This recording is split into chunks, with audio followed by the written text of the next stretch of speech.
మంచిగా ఉంటే పనికిరారట. బూతులు తిట్టేవాళ్లే వైకాపాకు కావాలట.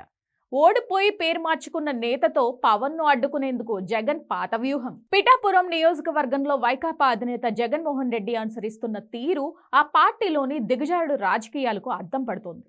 జనసేనాని పవన్ కళ్యాణ్ ను రాజకీయంగా సిద్ధాంతపరంగా ఎదుర్కోలేక మళ్లీ కుల రాజకీయాలనే నమ్ముకోవడం గమనార్హం.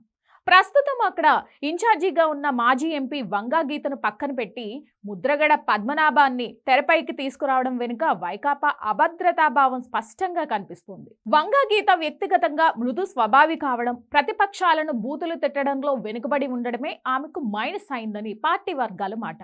కేవలం పవన్ కళ్యాణ్ వ్యక్తిగతంగా దూషించడానికి, కాపు సామాజిక వర్గంను ఓట్లను చీల్చడానికి మాత్రమే ముద్రగడను వైకాపా ఒక పావుగా వాడుకుంటుందన్న విమర్శలు బలంగా వినిపిస్తాయి. వంగ గీతకు పీఏసీ పదవి ఇచ్చి మభ్యపెట్టి పవన్ పై విషం చిమ్మే బాధ్యతను ముద్రగడకు అప్పగించడం జగన్ మార్క్ అవకాశవాద రాజకీయమని విశ్లేషకులు మండిపడుతున్నారు. గత ఎన్నికల సవాల్లో ఓడిపోయి పేరు మార్చుకున్న వ్యక్తిని తీసుకొచ్చి పవన్ ను అడ్డుకోవాలనుకోవడం వైకాపా నైతిక లేమిని సూచిస్తోంది.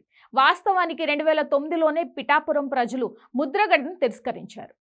5 ఏళ్లలో చేసిన అభివృద్ధిని చూపించి ఓట్లు అడిగే ధైర్యం లేకనే ఇలాంటి కాలం చెల్లిన నేతలను, కుల సమీకరణాలను జగన్ ఆశ్రయిస్తున్నారని స్పష్టమవుతుంది. అధికారం కోసం సొంత పార్టీ నేతలనే బలి చేయడం, కుట్రలను నమ్ముకోవడం వైకాపాకు అలవాటుగా మారిందనడానికి పిఠాపురం ఎపిసోడ్ తాజా ఉదాహరణ.